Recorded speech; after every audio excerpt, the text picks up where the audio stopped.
Hi everyone, thank you for joining us today for a complimentary webinar on nanotechnology and food. I'll be discussing what nanotechnology is, its opportunities and disadvantages in food, and its present regulatory hurdles. Before we get started, I'd like to take a moment to introduce myself.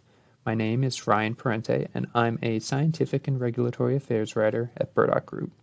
Before I joined Burdock Group, I received a Bachelor's of Science in Biomedical Sciences and a Master's of Science in Nanotechnology, both from the University of Central Florida. I've researched HLB disease and its impacts on the citrus industry, particularly the use of antibiotics and their potential efficacy at managing the disease. I also have practical experience in biomedicine, botany, analytical chemistry, and experimental design. So now that we've gotten a chance to know one another, let's begin. Thank you again for the opportunity to speak with you today. As a disclaimer, concepts and examples discussed in this lecture are for illustrative purposes only and don't constitute safety or regulatory advice. The examples provided herein may not apply to your specific situation. Please contact us for an analysis of your particular circumstance to determine the best pathway for your product and team. So, a little bit more about the Burdock Group. Burdock Group is made up of an interdisciplinary team of scientists, regulatory experts, and project managers that help our clients find solutions to complex compliance issues. We primarily focus on food ingredients for humans and animals, including pets, dietary supplements, as well as other consumer good products as well, including cosmetics and pesticides. Our two core values at Burdock Group are a commitment to quality and confidentiality. Your intellectual property is safe with us. Many consultants work virtually as independent contractors, which can make it difficult to hold them accountable. But all of us at Burdock Group work collaboratively in our Orlando office. Our consulting team is supported by strong organizational infrastructure and project management. We pride ourselves on having a breadth of expertise to tackle even the most complex regulatory obstacles. As you can imagine, much of our work deals with novel food ingredients. Having a bird's eye view on the industry, we're able to recognize developing trends, and this includes the topic of our webinar today, nanotechnology and food. So, what is nanotechnology? For those that may be unfamiliar, nanotechnology is a branch of technology that deals with dimensions and tolerances of less than 100 nanometers, especially the manipulation of individual atoms and molecules. And a nanomaterial is a material with at least one dimension falling in the nanoscale. It is, quite frankly, hard to grasp just how small the nanoscale is. For reference, a strand of DNA is about 2.5 nanometers in diameter, which is approximately 1,000 times smaller than a bacterium. Mind you, a bacterium is about 1,000 times smaller than a raindrop. Another example is that a nanometer is to a meter as the diameter of a dime is to the diameter of the Earth. So, why is nanotechnology so special? Because at the nanoscale, the physicochemical and biological properties of materials differ in fundamental and valuable ways from the properties of individual elements and molecules of bulk matter. In other words, since nanomaterials consist of a dimension on the scale of atoms and individual molecules, they exhibit unique qualities and size-dependent properties that are different from their bulk non-nano counterparts. Unique properties can generally be attributed to the surface area to volume ratio of the materials, and such changes may include structural, thermal, chemical, mechanical, and optical changes, among others. For example, in the nanoscale, gold is no longer yellow, becomes red at 3 nanometers and blue at 1 nanometer. It also becomes catalytic, and its melting point drops from 1200 to 200 degrees. Another example is aluminum becomes combustible and copper becomes an insulator. A great quote from National Geographic puts it this way: "It's like you can shrink a cat and keep shrinking it, and then at some point, all at once, it turns into a dog." So as mentioned, surface area to volume ratio leads to some of the unique properties observed at the nanoscale. To use a cube as an example, When the size or volume decreases, the surface area increases exponentially. As such, you can expect the solubility of the substance to increase as well. So imagine dissolving a block of salt in water versus the equivalent amount of salt as grains.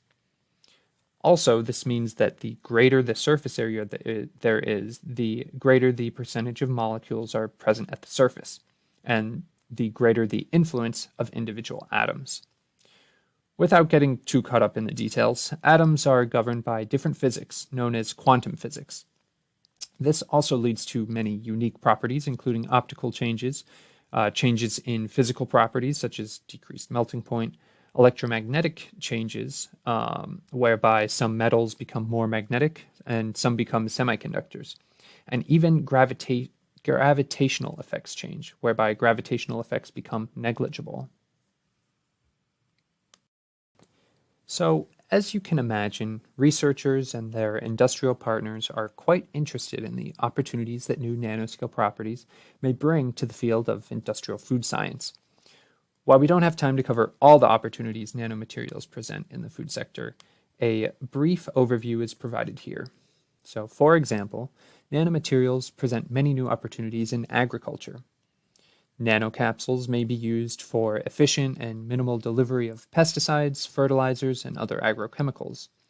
Another example is that nanosensors can be utilized to determine minute changes in soil conditions.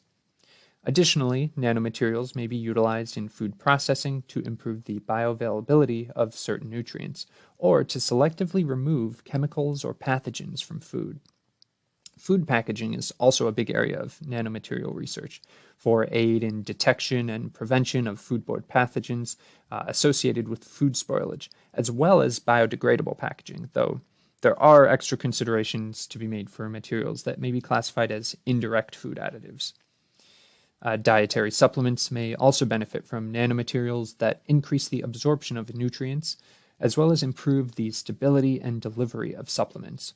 In a similar vein as food additives, nanomaterials can be utilized for controlled delivery and prolonged and sustained release of substances, protection of labile substances.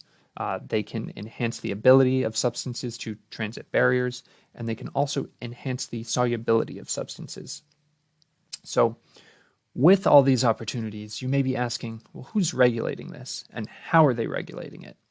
And that segues us to our next topic, the FDA and nano-food ingredients. In 2006, the FDA formed the Nanotechnology Task Force, which was charged with determining regulatory approaches that encourage the continued development of innovative, safe, and effective FDA-regulated products that use nanotechnology or nanomaterials. The task force also identifies and recommends ways to address any knowledge or policy gaps that exist within the nanotechnology research community.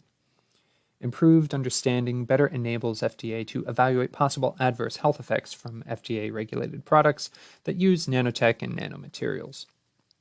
To keep up with the gradual increase in nanomaterial-containing product submissions to FDA, the task force engages in regulatory science research in nanotech through internal research grants.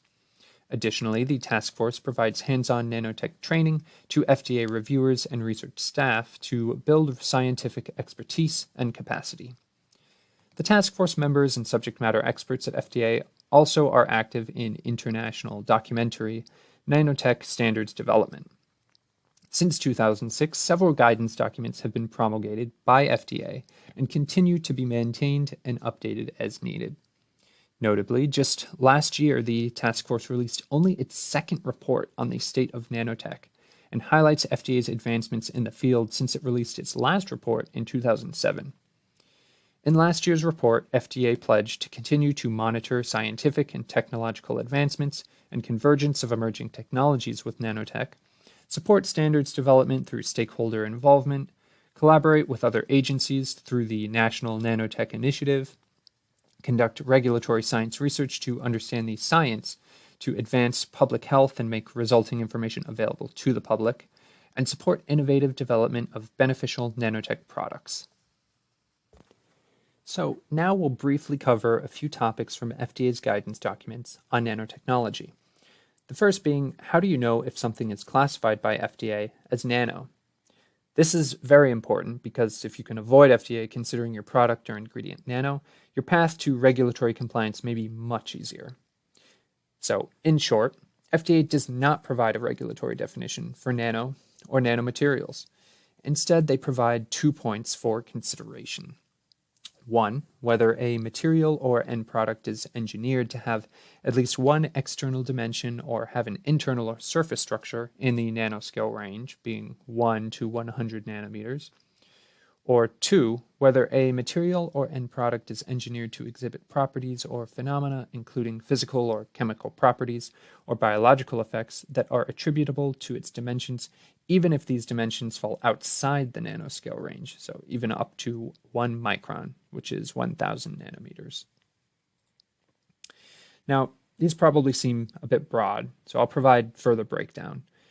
If the material or end product is engineered to have certain dimensions or exhibit certain properties, it may be classified as nano based on both points 1 and 2. If at least one external dimension or an internal or surface structure is in the nanoscale range, it's likely classified as nano based on point 1, as this is pretty much word for word. Lastly, if there are unique properties or phenomena attributable to the material's dimensions, and/or the material has dimensions of up to 1 micrometer, it may be considered nano under point 2. And this is a very important point, because here, FDA has permitted itself an oversight role, whereby even if something's not technically nanoscale, FDA can decide to regulate it as such. So as you can see, there are many different ways that a new ingredient may be classified as nano. This is important because not only does FDA declare that all things nano are within their regulatory domain, but also they essentially mandate that you come in for a FDA consultation regarding the new ingredient if it is nano. Therefore, determining if your product qualifies under these criteria is critical to regulatory compliance. So, let's say you've identified that your new ingredient might be nano. What are your options? For foods, there are 2 regulatory frameworks for demonstrating safe use of your intended ingredient, generally recognized as SAFE and Food Additive Petition. Both pathways typically require a dossier providing rationale for safety, and both result in a compliant ingredient. If you can show that a substance was used in food prior to January 1st, 1958, based on common use in food, you can try to achieve GRAS via history of use. However, it's often difficult to find written record of many ingredients' safe use. Furthermore, you don't have to notify the GRAS, but have an expert panel review the dossier and publish the results. That's generally the criteria for meeting the generally recognized portion of GRAS. Because of the time to compliance and the difficulty and feasibility of showing history of use, the best path to compliance for many food ingredients is to pursue GRAS by scientific procedures. The flexibility and shorter time to compliance make this a better option in most cases when it comes to ingredient compliances. There is also an option to notify the GRAS dossier to FDA, but it is not to approve the substance as GRAS, but merely not an objection to the conclusion of GRAS established by the dossier. Often the decision to notify comes down to practicality, appeasing a prospective client, or protecting intellectual property. When it comes to nanomaterials, an evaluation of GRAS is complicated, as the safety standards for nanomaterials are not considered by FDA to be generally established by the scientific community, as nanomaterials represent a diverse and oftentimes radically different subset of materials. Alternatively, a food additive petition is the process of getting a food ingredient the status of an accepted food additive. Because the approval process is directly managed by FDA, petitioners will likely have to meet with FDA to discuss their expectations for the food additive petition, as well as meet the criteria outlined in FDA guidance for safety assessment, often referred to as the Red Book. The Red Book outlines specific testing guidelines for demonstrating the safe use of an ingredient. Testing requirements are determined by the concern level, ranging from a 1, 2, or a 3. After completing the petition, FDA must review the petition and undergo the rulemaking procedure of proposing the rule and having a comment period. After it's a final rule, it is officially a food additive. So as you can see, the time to compliance is much more than a GRAS evaluation, though this extra time is often necessary due to the nature of many new materials. So, what are the viable regulatory pathways if you have a new nano ingredient? A food additive petition, or generally recognized as safe? Well, a food additive petition is likely the only pathway for a nanoscale food ingredient, as GRAS requires general recognition of safety by an expert panel. There's little to no consensus regarding nanomaterial standards of safety, or the consensus is that there is no consensus. It's a safety evaluation on a case-by-case basis. Therefore, a full food additive petition is likely necessary for a new nano ingredient. I won't go into the nuances regarding food additive petition requirements. However, there are some special considerations that FDA would likely request information on.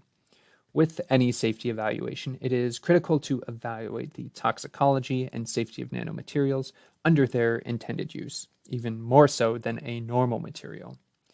This is because the evaluation needs to have detailed characterization of the material, including what makes it different from the bulk size material, and cannot rely on previous research conducted on the bulk material to support safety. Therefore, the nanomaterial, as specified under its intended use, must be used in all safety studies. So what are some examples of common physicochemical properties to characterize? It includes size, aggregation, morphology, surface chemistry, solubility, density, stability, and porosity, among others. For specific toxicity concerns, you may have to look at the toxicity based on the type of nanomaterial. So if you have a cadmium core nanoparticle, that's something that's going to be highly toxic. Something else might be possible new exposure routes due to the nano size, including which also includes the expected exposure levels, enhanced absorption and bioavailability, also possible impurities from manufacturing. And then lastly, traditional testing may need modification to address new forms of absorption, biodistribution, accumulation, metabolism if applicable, as well as elimination. So obviously, every product's different, and therefore the tests that may be required to characterize and evidence safety vary. An important consideration to have is not to over-test out of a sense of over-conservatism, as you could end up testing yourself out of a product. Therefore, finding the right balance is critical. And of course, professionals here at Burdock Group can provide advice on exactly what is needed for characterization and a determination of safety. So overall, the outlook for nanotech is this. Despite the potential benefits that nanotechnology might bring, at least in my estimation, I don't think it will see widespread use anytime soon. Why is that?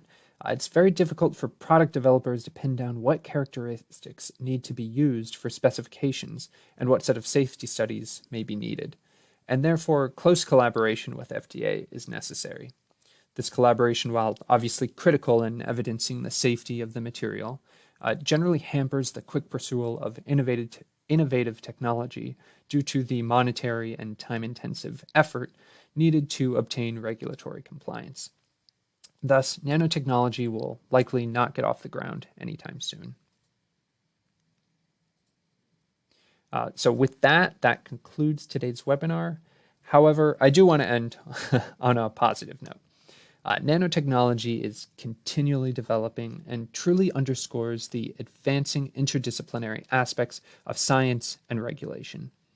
While the regulatory path forward for nanomaterial ingredients is arduous to say the least, nanomaterials provide a unique opportunity in the advancement of food and food-related fields. Thank you again for joining us, and if you have any questions about today's presentation or would like further information about Burdock Group and our services, please do not hesitate to contact us at info@burdockgroup.com. Thank you, and have a great day.